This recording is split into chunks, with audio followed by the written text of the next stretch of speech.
course. Hello everyone and welcome to another video. In this video we are going to be looking at how we can find the first, second and third places from the information we have here, which is results from a running race. So as you can see in column B and C, we have the name in column B and then the time that each individual achieved when running the race. So what we want to do is populate in column G in these cells, sorry, I can get my words up, in these cells highlighted in yellow here, the first, second and third fastest times. So as we know, when running a race, generally speaking, it's the people who have, or the person who has the fastest time that win the race, followed by second and third for those who obviously receive the next fastest times. So what we're going to do, or what we've got, is our data is currently organised by name from A to Z. So rather than going through this manually through column C to find out which of those fastest times, we have a great function available to us which is called small.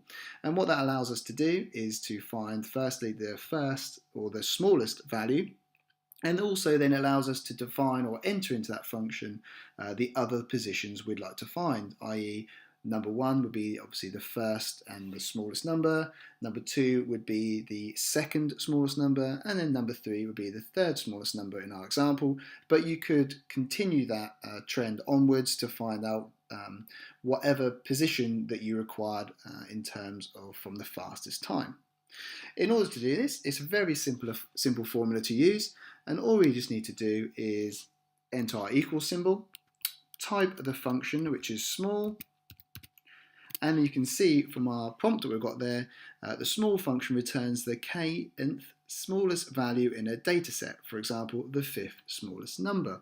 So where it's got the k-th, this is where we obviously define in the k section the position from the smallest number we wish to return.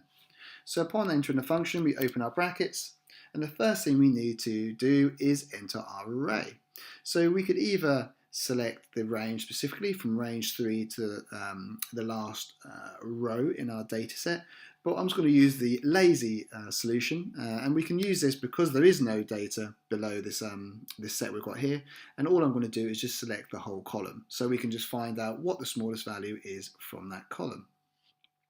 So what we then do is we can then do our comma, and we then move on to this last and second section here for k. So this is where about the kth position, or the position that we wish to return. So for first place, we want to find the first smallest number. So we just enter the number 1, close our brackets, and then hit enter. And you can see what it's done is it's gone through all of our results, and it's found that the smallest value there is 1622.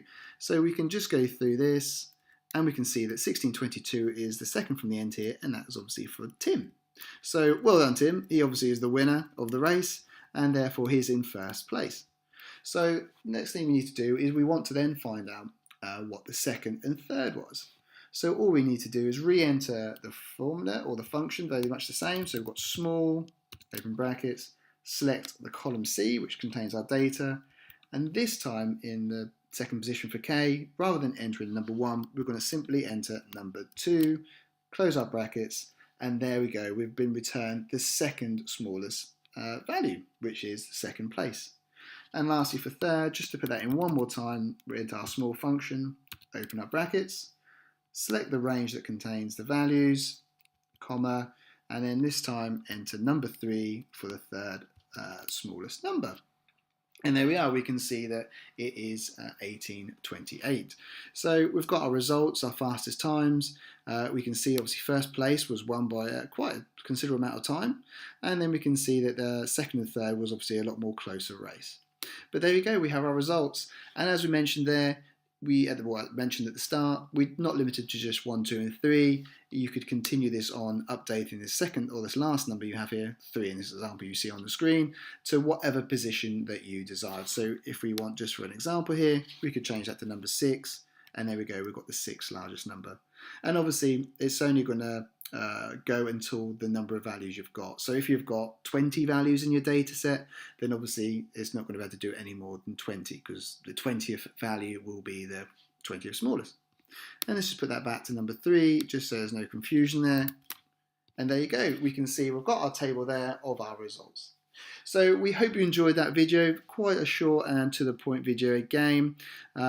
This is quite a common functionality that we often use, not always for managing running races, but I'm sure you'll find many uses for it in your Excel work. So if you enjoyed that video, please don't forget to give the video a like and comment below if you've got any questions or thoughts about the video. If you haven't done already, please do subscribe to the channel. Make sure to hit that bell notification button so that YouTube notifies you as soon as any of our new videos come out. As a double save, in the description for this video you'll find links to our Instagram and Facebook pages, what are simply Essential Excel UK. On both, well, that's our username on both the Facebook and Instagram platform. So give those a follow. We also do populate on there a number of additional posts, and we also share awareness of when our new videos will be coming out on YouTube. So thank you very much for watching, and we'll see you in the next video.